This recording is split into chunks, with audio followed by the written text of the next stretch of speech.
Hello, everyone, and welcome back to the Stern Spiel, a weekly podcast where a father and a daughter sit down and discuss all things happening in pop culture, politics, and our personal lives. I'm Veronica Stern. I am Charlie Stern at New Charlie Stern on Instagram. Yes. And this week, obviously, it's the week after the election. Or is it the week after? No, it's still the week of the election. It was Tuesday, and it's Sunday right now. If that's any indication of how this week is going so far. We have a lot to get into today, so I think we should just jump right into it. So there's actually, sorry guys, I literally just got home and I'm really fired up. So let me tell you guys what our topics are going to be today, just so everybody knows. We are going to discuss Nicole Scherzinger and the little controversy that is happening over on the Great White Way, Broadway. We are also going to discuss the election, of course, but we're going to ask the question, do the Democrats need a rebrand? So are we going to cover Nicole Scherzinger first and leave people on a cliffhanger with Kamala Harris and the Democrats? I think we might as well. They're kind of connected. Okay. I had to do a little homework to understand this Nicole Scherzinger situation. Okay. So where are you at on it? Where I'm at is not a huge surprise here because I sense from everything I've seen, this is a religious woman. Okay. So let's just start here. Yeah. If you were not aware, Nicole Scherzinger of the Pussycat Dolls. Now, how do you know Nicole Scherzinger? From you telling me about her in Sunset Boulevard about a week ago. Okay. Nicole Scherzinger, I think, is most famous for being a Pussycat Doll. The song Don't Ya, the song When I Grow Up. And she has had a pretty, successful career so far, kind of, being a socialite and personality. But, first and foremost, she is, one of the best singers that we have right now, in my opinion. Mm-hmm. Over the last year, she was on the West End doing Sunset Boulevard, the revival of Sunset Boulevard by Andrew Lloyd Webber. And she plays Norma Desmond. Right. Do you know Sunset Boulevard? I really don't know Sunset Boulevard. I know that the composer is Andrew Lloyd Webber. Yeah. I know that this is a prolific actress, singer, big career. Apparently, she had a friendship of some sort with Prince when he was alive. Okay. So did you watch the Stephen Colbert clip? I did. Okay. I did. So it goes back a long way. So go ahead and bounce off me what you need to, because I'm ready for it. So here's the controversy. She's now starring on Broadway in Sunset Boulevard. It is totally going to be, it's her Broadway debut, first of all. Second of all, before today, in my opinion, the Tony Award was locked in. Right. Or before yesterday when this whole thing happened. Oh, it's more than a Broadway debut. This is a star. It's like a rocket ship takeoff. It's unbelievable. Yeah. And it's been super successful. Mm-hmm. I mean, I'm not a big Broadway follower, but I know that this is the visible thing of the decade. It's big. It's huge. Yeah. And I actually had the chance to see it last weekend. And how was it? Oh, I was going to come on this podcast last week. Did we record last week? We did. I don't know if you talked about it, though. I don't think you did. I don't think I talked about it, but yeah, I saw it last week. Oh, I think I saw it after we recorded. It genuinely blew me away. I hate the saying, it changed my life, but, it just kind of, reinvigorated my love of, musical theater that I think has been, dimming for a little bit. It just, it was just, good singing, clear singing, and just old-fashioned musical theater, but with this modern twist. I watched that and I was I don't know how she can't win the Tony Award. It's written in the stars. Then the election happened, and go ahead, skip over the election itself and go to the Nicole Scherzinger angle on the election. So because I think this is fascinating 2 days to me ago, because I really think that this is it's one of those stories that captures something bigger than itself. It absolutely is. Okay, go ahead. Have you ever heard of Russell Brand? Heard of him, couldn't tell you what he did. Yeah. Is he an actor? I don't even know. I know him because he was married to Katy Perry at a certain point in time, and he was totally just not a great guy to her, and he's just kind of been a nobody to me since then. If you'd asked me last week who's Russell Brand, I would have said, what Brand? I don't even know if he's American. I really don't know anything he's done. To make a long story short, he posted a picture on Instagram this week. Is he American? I was wondering about that. I don't think he is. I think he's European. I don't. So did he even like? He's English. Is he like an American citizen now? Like, does he vote? Like, okay, there's so many layers. Not that there's anything wrong with being European, or that you have to be American in order to comment on American culture or politics. But go on. Go ahead. I'm interrupting. No, you're fine. Basically, he posted a picture of himself holding up a MAGA hat, but instead of it saying "Make America Great Again," it said "Make Jesus First Again," I believe is what it said. Right. And Nicole, I'm sorry, like I can't even talk about it without laughing because it's just funny.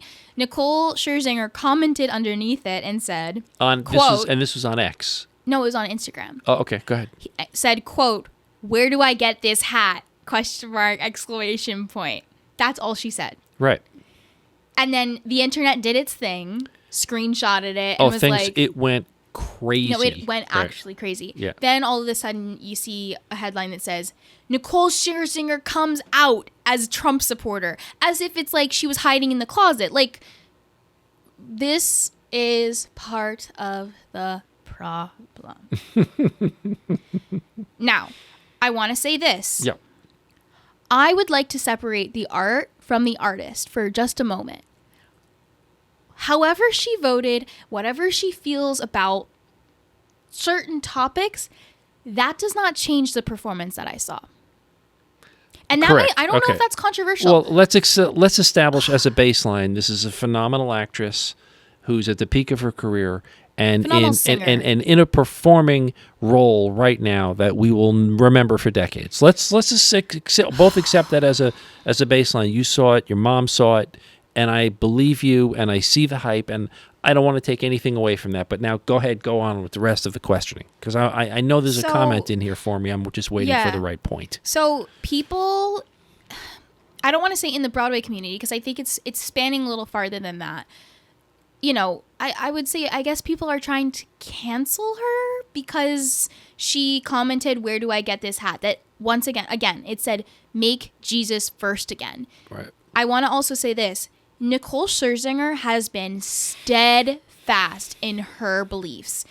A few years ago, apparently she was asked to play Baby in Dirty Dancing, and she declined it because spoiler alert for anybody that's never seen Dirty Dancing, there's an abortion in it. And she came out and said, "I don't believe in abortions. I could never do this. I believe that people should keep their babies." So she didn't do Dirty Dancing. And this was a few years ago. This was a few years ago. Took a political position. Go ahead. Keep going. And in all of her interviews for Sunset Boulevard so far, she has been like, "I could not do this without my faith." So it should not come as any surprise to people that this is how she feels. So the thing that I'm really struggling with, and I'm genuinely struggling with this, is why we have to tear her down so hard for what occurred. Because all of it was, we knew this already. Okay. So what you're doing, you are basically saying that her comments are aligned with a well-known belief system. Right. And therefore, it's not a story. But I want to be fair to all sides of this, including the side on which the whole event has gotten so much visibility. Like, we can talk about why that is. Right. It occurs to me that this individual, Nicole Scherzinger, is a religious person, that she is a person of faith, and that the messaging on that MAGA-style hat is a message which in isolation would be appealing to a Christian person. And she is one. Right. So her grandfather apparently has a archbishop, has a high position in the Russian Orthodox Church. Yeah. So I don't think that it's a born again, born yesterday, recent, made up phony phenomenon. I think she's a religious person, and I can hear it in her pattern of speech and the couple of interviews that I looked at. She's she's religious. She's a Yep. religious person, and she's a person of the Christian faith. So the message on the hat, if it were written on a bumper sticker in a different font, not in red, might be something that she would say, I like that bumper sticker. So I believe that there's an honesty to her remarks. Go ahead. I want to just say this too, and because I've been talking to like a lot of my friends about it, you know, of course, the reason why people are most upset about the whole thing, because if she had commented, like you said, on a bumper sticker that just said, and it was in black ink and it said "Make Jesus First Again," would we be having the same reaction? But no, because the hat was like MAGA hat. obviously a MAGA hat. Right. It is just like this connotation of like, okay, this is a person that maybe voted for Donald Trump. And this a happened, lot of people... And this happened within a day of the election. No, it literally happened a day after. Day after the election. So that's why. And right now, the commentary, the rhetoric around aftermath of the election is, if you voted for Donald Trump, you know... You're against democracy and you're ignorant. Yeah. Right. So, okay. So what I'm landing on here is this an unfortunate set of circumstances for Nicole Scherzinger? Yes, I think it is. Should she be canceled?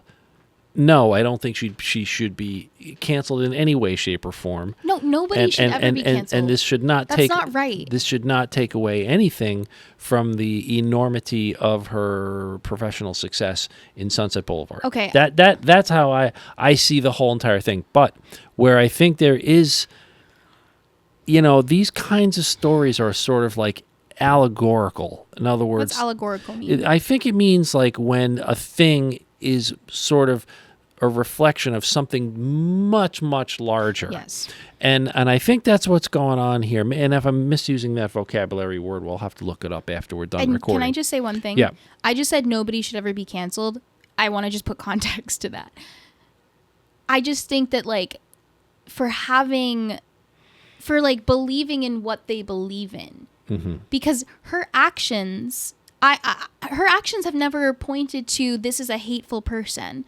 It have never pointed to this is a type of person that is not accepting of someone else and of course I'm just talking about like what I see on the outside. Okay, but let's play that out, Veronica. On the inside. Let's play that concept all the way. It's getting so murky and I'm getting anxious. What if she is supportive of MAGA? What if she did say that because she's supportive of MAGA and likes the idea of the blurring of the lines between church and state? Let's say it was all of that. Does she need to be canceled for it? Does that make her any less successful as an actress or less capable, performer in Sunset Boulevard? Can I use this different terminology though? I don't think so. Instead of canceled, does it mean that she needs to be attacked? Like not attacked, but like cyberbully is not the right word. Like ousted. Mm-hmm. Does she need to be ousted? Because from like last week to this week, all that's changed for people is now they know how she may or may not have voted. So I think what you're landing on is where I am also, is that the response to her comment is it says more about the zeitgeist of the American people than it says about Nicole Scherzinger. And another thing because I think we've established, I think her comment, her heart, or whatever she said, where do I get this hat? Where do I get this hat? I am hopeful that it's more leaning on the religious undertones of the message than the political ones. She did put out a statement. I read the statement. The statement was basically like what I've been saying. You know, my actions speak louder than my words, and I'm a deeply faithful person. That's all I was referring to. This is not indicative of how I voted. And she apologized, which I thought was sort of professionally wise, but arguably not completely necessary. So I think that it felt like it had been written by a publicist to me. Well, yeah, it definitely was. But Yeah. the thing I'll just say, like, I don't want to go on and on about this because I could just go in circles. And anybody that knows me, this is another thing, and we'll get into this on our next topic.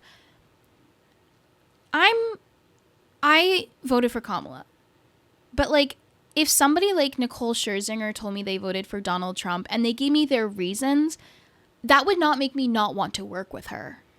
Because to me, your political views, while however different they may be from me, different they may be from me, that does not change how you work. But Veronica, is that wrong? Like, I'm freaking out. No, like, I'm really scared to say something like that. It's not wrong, and the reason why it's not wrong, you are now widening out this discussion to, there's a whole lot more of that out there, right? There's a whole lot of people who like that hat because it's a MAGA hat, period, Right. hard stop. What are you supposed to do? Are you supposed to, excise all of them? Are we supposed to out everybody? I don't know. I don't have the answer. The only thing I can tell you is one of the outcomes of this election is it's going to be a tremendous soul searching because your neighbor, your relatives, your friends, they all voted for Donald Trump. Now, you said earlier you voted for Kamala Harris. I voted for Kamala Harris. I'm beginning to think not that many people I know voted for Kamala Harris. Really? Yes. And the reality is I got to work with these people. Oh, in your job. My job, in my life, in my job everywhere. I got to work with these people. I have to consume products that these people make. Right. I have to use services that I rely upon from these people. And I, you know what I'm saying? You have to be able to function. Now, if I don't have the answer on exactly how to rationalize this, except to say it wasn't any different before last Tuesday. So I'm seriously sick to my stomach because I am seeing a division that is far more scary than anything we've ever seen, at least in my time. And the division in which I've only ever read about in history books. The division of, and I think it's even deeper than what it's been in the past of like, unfollow me if you've voted for Trump. I've never understood that. What I do, I'll unfollow someone if they start speaking out of line. Mm-hmm. And they start saying things that are just completely untrue. Because I don't need to have that energy or that mindset. Because when I read something, I want to believe what I'm reading is truth. But yeah, I'm pretty sick to my stomach. I can't like wrap my head around this idea that like, on Tuesday you could work with somebody, but then on Wednesday because they have differing views than you can't. So the only thing I will say to you is that I was surprised by the outcome of that election, probably because I'm in the same echo chamber as everybody else. I thought what was going to happen is women were going to save democracy. I was convinced that would happen, that women's roles had changed, that it's not 2016 anymore. It's 8 years henceforth from the Hillary Clinton debacle. I thought Kamala Harris is a better candidate than Hillary Clinton. She seemed to be pitch perfect. She had the billionaires behind her. It seemed like this was a very woman-focused campaign. I've talked about that on the show a couple times. And I thought that you don't have to suspend your belief system, that what would happen is white men would vote the way they've always voted. Black women will support Kamala Harris in significant numbers. They did. Black men will support Kamala Harris in significant numbers. They did. And that women, and in particular white women, would really be moved by the reproductive rights story. But conservative white women or liberal white women? All white women. I thought that was going to move the needle. I'm sorry. Hold on. And it didn't. You thought conservative white women were going to vote for Kamala Harris because she believes women should have a choice? I thought white suburban women were going to vote for Kamala Harris. Suburban conservative women? Some. Yes, some. Wow, I never thought that. And I thought soccer moms, white women living in the suburbs of Philadelphia. What suburbs? Okay, thank you. The suburbs of New York, the suburbs of Philadelphia, the suburbs of Los Angeles. Okay, you're naming Democratic cities. And none of them did. Oh, I see what you're saying. None of them did. It didn't move the needle. In fact, Kamala Harris underperformed Joe Biden with white women in those places. Okay, so do you want to just say what it is? It's racism. Yeah. Yeah, absolutely. Like... garden variety racism. They couldn't deal with it. They wouldn't deal with it. And you know what the other side of it is? The other vector here is that it seems like Trump did a little better than he did 4 years ago. And he goes into these rural communities where they're pro-Trump and he gets even more votes than he did before. So let's answer the question that I posed at the beginning of the podcast. Yeah. Do Democrats need a rebrand? Yes, because now in this aftermath of what we're living in, even I am questioning. I'm like, oh my God, am I brainwashed? Like, am I being brainwashed by both sides? Am I being brainwashed by Trump? Am I being brainwashed by the Democrats?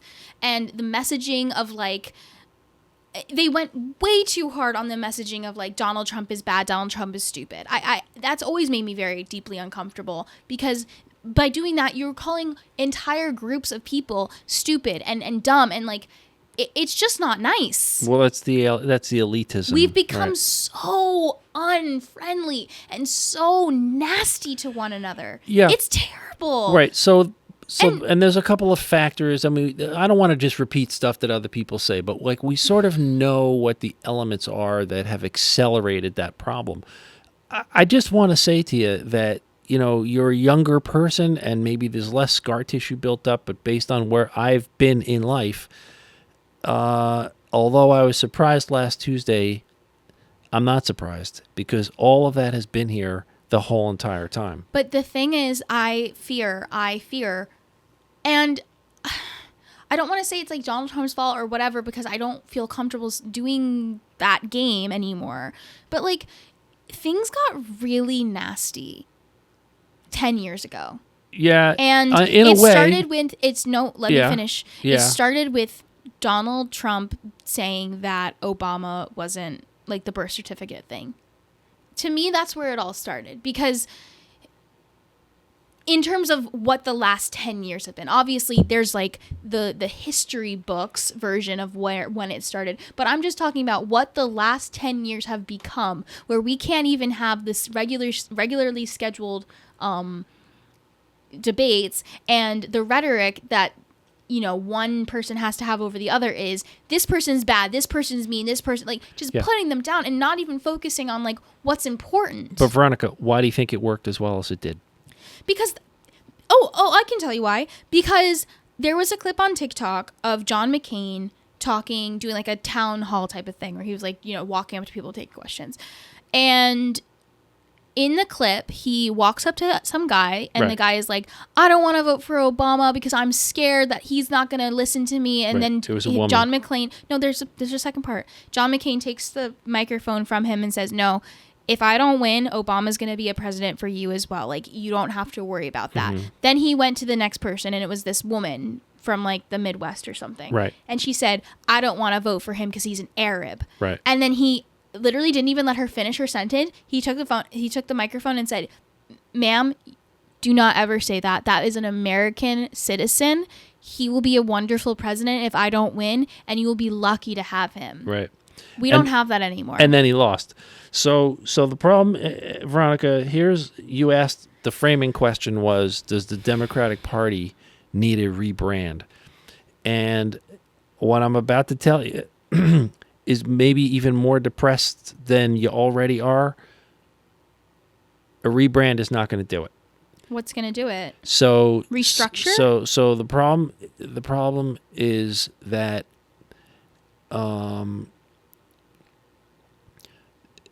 the elections are super commercialized, so I can understand why you would use the language of product marketing, branding, to talk about it. But it's so much further beyond that now because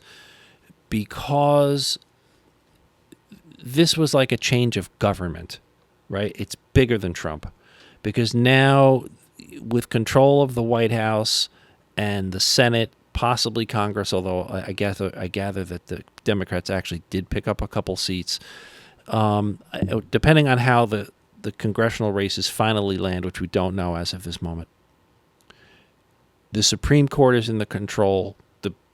The presidential, the White House is under the control of the Republicans. The Senate is under the control of the Republicans. It's a new government. It's a new government, and it's a government ruled by a leader that really obviously does not respect the Constitution and the rule of law. So that, you talk about we haven't been in this space before, that is the profoundly terrible thing that I don't know how you grapple with, because they have the potential to really create tremendous havoc. And I just want to go back to the Nicole Scherzinger thing really quick with that in mind. Yeah. That's what bothers people the most, is that you're in this community, this Broadway community with so many marginalized groups, and you're like throwing whatever support, not support, whatever you want to call it, behind this institution that goes against these people. And it's like, I don't think she's a bad person. Like, that's why I feel so sick to my stomach about the whole thing. Right. I just don't think people think when they are doing things online. Let's land on this, and then we got to say goodbye for today. But you could dislike MAGA and still like Nicole Scherzinger, for crying out loud. Or you could dislike MAGA and still go to see a wonderful production. Right. I agree with that. And like not disparage it. Like that's my only thing. I just think like, for the entire thing to crumble, it won't. Like, this is going to blow over, I'm sure, because, you know, if we want to get into MAGA and Broadway, like, you don't think there are Republicans? Of course. No, there's a presence everywhere. And that's, if people don't realize that now, they never will. I mean, it's so, MAGA to me is like so far beyond like Democrat and Republican, but like, that's a whole nother question that I've now been having, which is like, is the two-party system does that even make sense? But we're not talking about that today. The point is, I wish that we could just talk to each other and like have discussion without it becoming so much vitriol. Right. Well, we do that here on the Stern Spiel. We do, but we don't. Like, we don't differ in thought processes that much. We may differ more than you think, but we have a way of talking to each other that's based on obviously a great deal of mutual respect and admiration. Now, there's plenty of friction, okay, but it's like there's like room to disagree and not tear the other person's vocal cords out. Right, and I think that's and unfortunately that's how it's been. I know that there's plenty of MAGA people in my life. I knew it before. I know it now. Well, and where I land on it is, you're entitled to your own opinion, but you're not entitled to your own facts. Well, and if you come at me with nonsense, you're going to hear about it. And I think that's how we're going to have to go forward. But Veronica, we need to wrap up for today because this show's going super long. Well, sorry, there was a lot to talk about today, and I'm so anxious because I just feel like anything you say is just like the wrong, like, is there any, I'm freaking out. I'm sorry, we have to end the show. Sometimes people say you can't talk about politics at work. And there's two ways of thinking about it. Either you do or you don't. And if you don't, who are you? I don't know. Anyway, that's the Stern Spiel for today. I'm Charlie Stern. I'm Veronica. Veronica Stern. Yeah. And can I just say this one thing? Like a little, I doubt anybody's listening at this point, but if you are, you know, just know that, like, let's try to find a corner of the internet where like we can just like talk to each other about our political differences. Did I tell you I'm rebooting my other blog? Really? Red Blue Talk. Really? Yeah, it's coming back. Well, this is the perfect time. Yeah. Just to be able to like, I would just like love to hear about why somebody voted for Trump without it feeling like, without them feeling like I'm going to come for them, or like without feeling like they're going to come for me. Like I would just love to have a conversation where like we could just hear each other out. Yeah. Wouldn't that be interesting? Yeah, they're going to be few and far between. It's a vitriolic topic, and it's fueled by internet nonsense, and the internet is just like, it's pretty tough. We need to delete it. Anyways, as we put this on the internet, take care, everyone. Thank you, everybody. We will see you next week. Bye. Bye.